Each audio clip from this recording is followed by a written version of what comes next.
India Pakistan இடையேயான அடுத்த கட்ட அமைதி பேச்சுவார்த்தை மார்ச் 21ஆம் தேதி தொடங்குகிறது.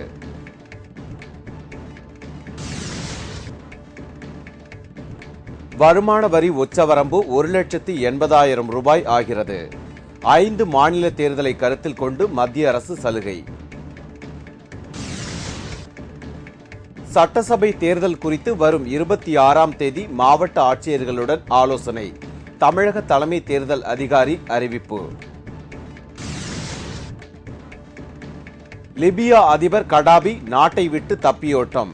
வெனிசுலாவில் தஞ்சமடைந்ததாக தகவல்.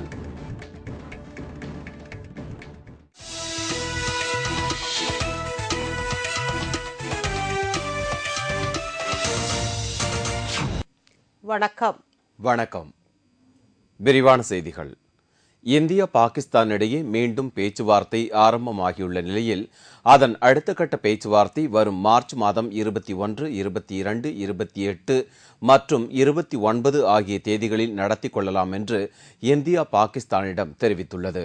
கடந்த 2 ஆண்டுகளுக்கு முன்னர் மும்பையில் பாகிஸ்தான் தீவிரவாதிகள் புகுந்து தாக்குதல் நடத்திய பிறகு பாகிஸ்தானுடனான அமைதி பேச்சுவார்த்தையில் பின்னடைவு ஏற்பட்டது. அதையடுத்து தற்போது நடைபெற்ற சார்க் மாநாட்டில் இந்தியா பாகிஸ்தான் வெளியுறவு செயலர்கள் மட்டத்திலான பேச்சுவார்த்தை நடைபெற்றது. அதையடுத்து பாகிஸ்தானுடனான பேச்சுவார்த்தையில் சற்று முன்னேற்றம் ஏற்பட்டது. இந்நிலையில் தற்போது இந்தியா மற்றும் பாகிஸ்தான் நாடுகளுக்கிடையே உள்துறை செயலாளர்கள் மட்டத்திலான அடுத்த கட்ட பேச்சுவார்த்தை வரும் மார்ச் 21, 22, 28 மற்றும் 29 ஆகிய தேதிகளில் வைத்துக் கொள்ளலாம் என இந்தியா பாகிஸ்தானிடம் தெரிவித்துள்ளது. இந்நிலையில் தற்போது பாகிஸ்தானில் அமைச்சரவை மாற்றியமைக்கப்பட்டுள்ளதால் அமைதி பேச்சுவார்த்தை குறித்து கலந்து ஆலோசித்து முடிவு எடுக்கப்படும் என்று அந்நாட்டு அரசியல் வட்டாரங்கள் தெரிவித்துள்ளன. இந்த பேச்சுவார்த்தை நடைபெறவுள்ள நிலையில் ஜம்மு காஷ்மீர் பகுதியில் உள்ள இந்தியா பாகிஸ்தான் எல்லைப் பகுதியில் பாகிஸ்தான் ராணுவ வீரர்கள் துப்பாக்கிச்சூடு நடத்தியுள்ளனர். நீண்ட நாட்களுக்கு பிறகு அமைதி பேச்சுவார்த்தைக்கு இரு நாடுகளும் ஒப்புக்கொண்டிருக்கும் இவ்வேளையில் பாகிஸ்தான் ராணுவத்தினரின் அடாவடி செயலால் எல்லைப் பகுதியில் பதற்றம் நிலவி வருகிறது.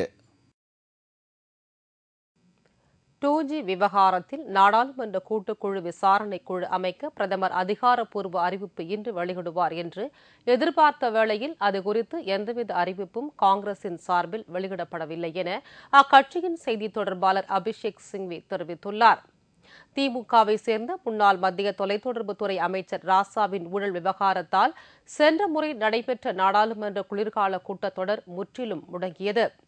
இந்த நிலையில் பட்ஜெட் கூட்டத்தொடரை சுமூகமாக நடத்துவது குறித்து ஆலோசிக்க சபாநாயகர் மீரா குமார் தலைமையில் அனைத்துக் கட்சி கூட்டம் நேற்றைய முன்தினம் நடத்தப்பட்டது. அதில் 2G விவகாரத்தில் நாடாளுமன்ற கூட்டுக்குழு விசாரணைக்கு உத்தரவிடுவது குறித்து மத்திய அரசு பரிசீலித்து வருவதாக தெரிவிக்கப்பட்டது. இதனிடையே மத்திய அரசு தனது நிலைப்பாட்டிலிருந்து தளர்ந்து கொள்வதால் பட்ஜெட் கூட்டத்தொடர் சுமூகமாக நடைபெறும் என்று பிரதமர் மன்மோகன் சிங் நம்பிக்கை தெரிவித்திருந்தார். இந்த நிலையில் அது குறித்து எந்தவொரு அறிவிப்பும் காங்கிரஸ் கட்சியின் சார்பில் இதுவரை வெளியிடப்படவில்லை என்று அக்கட்சியின் செய்தி தொடர்பாளர் அபிஷேக் சிங்வி தெரிவித்துள்ளார். There is no announcement or formal move for a JPC. Therefore, I would not like to exceed or deny what you have said. Let us be very clear. இக்கருத்து எதிர்க்கட்சியினருக்கு இடையே பெரும் பரபரப்பை ஏற்படுத்தியுள்ளது. பட்ஜெட் கூட்டத்தொடரில் தாக்கல் செய்யப்படவுள்ள பொது பட்ஜெட்டில் வருமான வரி உச்சவரம்பு 1,80,000 ரூபாயாக உயர்த்தப்பட உள்ளதாக தகவல்கள் வெளியாகியுள்ளது. நாடாளுமன்றம் பட்ஜெட் கூட்டத்தொடர் நேற்று குடியரசுத் தலைவர் பிரதிபா பாட்டீலின் உரையுடன் தொடங்கியது. இந்நிலையில் மத்திய பொது பட்ஜெட் வருகிற 28ஆம் தேதி தாக்கல் செய்யப்பட உள்ளது. இதற்காக மத்திய நிதியமைச்சர் பிரணாப் முகர்ஜி பட்ஜெட் தயாரிப்பு பணிகளில் தீவிரமாக ஈடுபட்டுள்ளார். 5 மாநில சட்டசபைகளுக்கு மே மாதம் தேர்தல் நடைபெற உள்ளதால் மக்கள் மனதில் எந்தவித அதிருப்தியும் ஏற்படாத வகையில் பட்ஜெட் அறிவிப்புகள், நிதி ஒதுக்கீடுகள் இருக்க திட்டமிடப்பட்டுள்ளதாகவும் தெரியவந்துள்ளது. மேலும் பொருளாதார வளர்ச்சியை தூண்டும் வகையில் பட்ஜெட் திட்ட அறிவிப்புகள் இருக்கும் என்றும் கூறப்படுகிறது. மாத சம்பளம் வாங்கும் நடுத்தர பிரிவு மக்களை கவர அமைச்சர் பிரணாப் முகர்ஜி திட்டமிட்டுள்ளார். இதற்காக வருமான வரி விலக்கு உச்சவரம்பை உயர்த்த அவர் தீர்மானித்துள்ளார். தற்போது வருமான வரி விலக்கு உச்சவரம்பு 1,60,000 உள்ளது. இதனை 1,80,000 உயர்த்த மத்திய அரசு முடிவு செய்துள்ளது. அதுபோல அத்தியாவசிய பொருட்கள் விலை உயர்வால் ஏழைகள் நடுத்தர மக்கள் மிக கடுமையாக பாதிக்கப்பட்டுள்ள நிலையில் அத்தியாவசிய பொருட்கள் மீதான வரி விதிப்பு கடுமையாக இருக்காது என்றும் தெரிய வந்துள்ளது. மேலும் விலைவாசி உயர்வை கட்டுப்படுத்தும் வகையில் வரி சீரமைப்பு இருக்கும் என்றும் அறிவிக்கப்பட்டுள்ளது. இதற்காக பெட்ரோல் டீசல் விலை குறையும் வகையில் கச்சா எண்ணெய் மீதான சுங்க வரியும் குறைக்கப்பட உள்ளதாக தெரிய வந்துள்ளது. பட்ஜெட் அறிவிப்புகளில் 90% அறிவிப்புகள் விலைவாசியை குறைக்கும் வகையில்தான் இருக்கும் என்றும் நிதி அமைச்சக உயர் அதிகாரி ஒருவர் தெரிவித்தார். தமிழக சட்டசபை தேர்தல் குறித்து அனைத்து மாவட்ட ஆட்சியர்களுடன் வரும் 26ஆம் தேதி ஆலோசனை நடத்தவுள்ளதாக தலைமை தேர்தல் அதிகாரி பிரவீன்குமார் தெரிவித்துள்ளார். வரும் மே மாதம் நடக்கவுள்ள சட்டசபை பொது தேர்தலுக்கான அறிவிப்பு அடுத்த மாதம் முதல் வாரத்தில் வெளியாகும் என எதிர்பார்க்கப்படுகிறது. இந்த நிலையில் இத்தேர்தல் குறித்து தமிழக தலைமை தேர்தல் அதிகாரி பிரவீன்குமார் சென்னையில் வரும் 26ஆம் தேதி அனைத்து மாவட்ட ஆட்சியர்களுடன் ஆலோசனை நடத்தவுள்ளார். இந்த நிலையில் சட்டசபை தேர்தலுக்காக செய்ய வேண்டிய ஏற்பாடுகள், தேர்தல் விதிமுறைகள், மின்னணு ஓட்டு இயந்திரம், ஓட்டுச்சாவடிகள், வேட்பாளர் செலவு கணக்கு உள்ளிட்ட பல்வேறு முக்கிய அம்சங்கள் குறித்து மாவட்ட ஆட்சியர்களுக்கு விளக்கப்படுவதுடன் அது குறித்த சில பயிற்சிகளும் அளிக்கப்பட உள்ளதாக தேர்தல் அதிகாரிகள் தெரிவித்துள்ளனர். இதனிடையே தமிழகத்தில் நடைபெறுவதாக இருந்த சட்ட மேலவை தேர்தல் தமிழக அரசால் அவசரமாக நடத்தப்படுவதாகவும் இதனால் சரியான முறையில் வாக்காளர் கணக்கெடுப்பு பணியும் நடைபெறவில்லை என்று கூறி உச்சநீதிமன்றம் அதற்கு தடை விதித்துள்ளதும் குறிப்பிடத்தக்கது.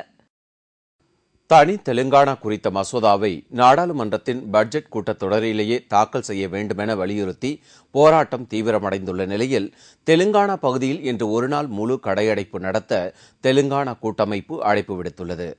ஆந்திராவில் தனி தெலுங்கானா போராட்டம் தீவிரமடைந்து வரும் நிலையில் நேற்று ஆந்திர சட்டப்பேரவை நோக்கி உஸ்மானிய பல்கலைக்கழக மாணவர்கள் பேரணி நடத்தினர். அப்போது போராட்டக்காரர்கள் தடுத்து நிறுத்தப்பட்டு கைது செய்யப்பட்டனர்.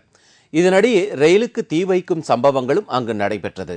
போராட்டக்காரர்களை விரட்டியடிக்க போலீசார் கண்ணீர் புகைகுண்டு வீசி கூட்டத்தை கலைத்தனர். இந்நிலையில் தெலுங்கானாவைச் சேர்ந்த காங்கிரஸ் கட்சி எம்எல்ஏக்களும் எம்பிக்களும் போராட்டத்தில் ஈடுபட்டுள்ளனர்.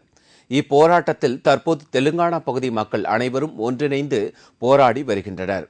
இதனிடையே நாடாளுமன்ற பட்ஜெட் கூட்டத்தொடரில் தனி தெலுங்கானா மசோதா தாக்கல் செய்யப்பட வேண்டும் என்று கோரி இன்று ஒருநாள் முழு கடையடைப்பு நடத்த தெலுங்கானா கூட்டமைப்பு அழைப்பு விடுத்துள்ளது.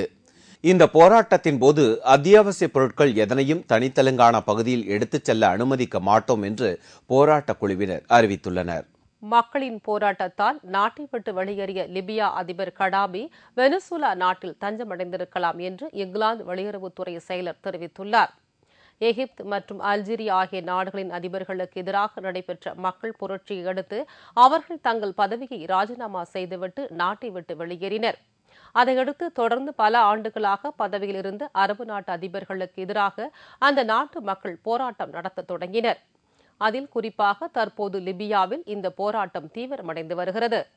அதிபர் கடாபிக்கு எதிராக நடைபெற்ற போராட்டங்களால் இதுவரை அங்கு 200க்கும் மேற்பட்டவர்கள் கொல்லப்பட்டுள்ளனர். இருந்தும் போராட்டக்காரர்கள் பின்வாங்காமல் போராடி வருகின்றனர். இந்த நிலையில் அதிபர் கடாபி நாட்டை விட்டு தப்பியோடிவிட்டதாக தகவல்கள் வெளியானது. இதனை உறுதிப்படுத்தும் விதமாக நேற்று பெல்ஜியத்தில் செய்தியாளர்களை சந்தித்த இங்கிலாந்து வெளியுறவுத்துறை அமைச்சர் வில்லியம், லிபியாவின் அதிபர் கடாபி வெனிசுலா தப்பி செல்ல முயற்சி செய்வதாக கூறினார். You asked me earlier on about whether Colonel Gaddafi is in Venezuela. I have no information that says he is, although I've seen some information that suggests he is on his way there at the moment. இதனிடையே இங்கிலாந்து அமைச்சரின் தகவலை Venezuela அரசு மறுத்துள்ளது. அதிபர் குறித்து மேலும் பல செய்திகளை அறிய முடியாத வண்ணம் அங்கு அனைத்து தகவல் தொடர்பு சாதனங்களும் தற்போது துண்டிக்கப்பட்டுள்ளது. மாவோயிஸ்டுகளின் 8 கோரிக்கைகளை ஒரிசா அரசு ஏற்றுள்ளதால் கடத்தப்பட்ட மல்காங்கிரி ஆட்சியர் விடுதலை ஆக வாய்ப்பு ஏற்பட்டுள்ளது. ஒரிசா மாநிலம் மல்காங்கிரி மாவட்ட ஆட்சியர் ஆர்.வி. கிருஷ்ணா, பொறியாளர் பபித்ரா மஜி ஆகியோர் கடந்த 16ஆம் தேதி மாவோயிஸ்டுகளால் கடத்திச் செல்லப்பட்டனர். இந்நிலையில் அவர்களை விடுவிக்க 16 நிபந்தனைகளை மாவோயிஸ்டுகள் விதித்தனர். இதுகுறித்து அவர்கள் சிபாரிசு செய்த மத்தியஸ்தர்களுடன் ஒரிசா மாநில அரசு நேற்று 2வது நாளாக பேச்சுவார்த்தை நடத்தியது. அதில் 8 நிபந்தனைகளை அரசு ஏற்றுக்கொண்டதாகவும் மீதி நிபந்தனைகள் குறித்து இன்று நடைபெறும் இறுதிக்கட்ட பேச்சுவார்த்தையில் முடிவு செய்யப்படும் என்றும் ஒரிசா அரசு தெரிவித்துள்ளது. 8 நிபந்தனைகள் ஏற்கப்பட்டதால் ஆட்சியர் கிருஷ்ணா மற்றும் பொறியாளர் பவித்ரா ஆகியோரை மாவோயிஸ்டுகள் விரைவில் விடுதலை செய்வார்கள் என்று ஒரிசா மாநில தலைமைச் செயலர் நம்பிக்கை தெரிவித்துள்ளார். யோகா குரு பாபா ராம்தேவ் தனது ஆசிரமத்தின் வளர்ச்சியில் இதுவரை கருப்பு பணத்தை பயன்படுத்தவில்லை என நிரூபிக்க முடியுமா என்று காங்கிரசின் மூத்த தலைவர் திக் விஜய் சிங் கேள்வி எழுப்பியுள்ளார். கடந்த 19ஆம் தேதி யோகா குரு பாபா ராம்தேவை காங்கிரஸ் எம்பி நினாங் எரிங் இழிவான சொற்களால் திட்டியதாக செய்திகள் வெளியாகியிருந்தது. இதையடுத்து அந்த காங்கிரஸ் எம்பிக்கு சில அரசியல் தலைவர்கள் கண்டனம் தெரிவித்திருந்தனர். இந்த நிலையில் காங்கிரஸ் கட்சியின் மூத்த தலைவர்களுள் ஒருவரான திக் விஜய் சிங்கும் அச்செயலுக்கு கண்டனம் தெரிவித்துள்ளார். இதுகுறித்து கான்பூரில் நேற்று செய்தியாளர்களை சந்தித்த அவர் இழிவான சொற்களால் யாரும் யாரையும் திட்ட உரிமையில்லை என்றும் யோகா குருவை திட்டிய நினாங் எரிங் எம்பியை தான் கண்டிப்பதாகவும் கூறினார். किसी भी खिलाफ अपशब्दों का प्रयोग नहीं होना चाहिए, मैं उसकी निंदा करता हूं, लेकिन इतना जरूर है कि बाबा रामदेव जी काले धन को निकालने की बात कर रहे हैं, हम उसका स्वागत करते हैं, हम उनके सहमत हैं, लेकिन बाबा रामदेव जी को भी ये बात साफ कर देनी चाहिए कि उन्होंने जितना अपनी संपत्ति बनाने में या अपने आश्रम के निर्माण में वो धन उपयोग किया है जो टैक्स पेड है, काले धन का उपयोग उन्होंने नहीं किया है, इस बात को भी प्रमाणित उनको करना चाहिए. மேலும் வெளிநாடுகளில் உள்ள இந்தியர்களின் கருப்பு பணத்தை நாட்டிற்கு கொண்டு வர வேண்டும் என்ற யோகா குரு பாபாவின் கருத்தை தாம் வரவேற்பதாகவும், ஆனால் யோகா குரு தனது ஆசிரமத்தின் வளர்ச்சியில் இதுவரை கருப்பு பணத்தை பயன்படுத்தவில்லை என்று நிரூபிக்க முடியுமா என்றும் கேள்வி எழுப்பினார். பாபா குரு தற்போது அருணாச்சல பிரதேசத்தில் ஊழலுக்கு எதிரான கையெழுத்து பிரச்சாரத்தில் ஈடுபட்டுள்ளார் என்பதும் குறிப்பிடத்தக்கது. இத்துடன் செய்திகள் நிறைவடைந்தன. மீண்டும் செய்திகள் பிற்பகல் 1 மணிக்கு. உங்கள் பிரச்சனைகளுக்கு உடனடி தீர்வு காண 30134600 என்ற கேப்டன் டிவியின் தொலைபேசி எண்ணை தொடர்பு கொள்ளுங்கள். வணக்கம். வணக்கம்.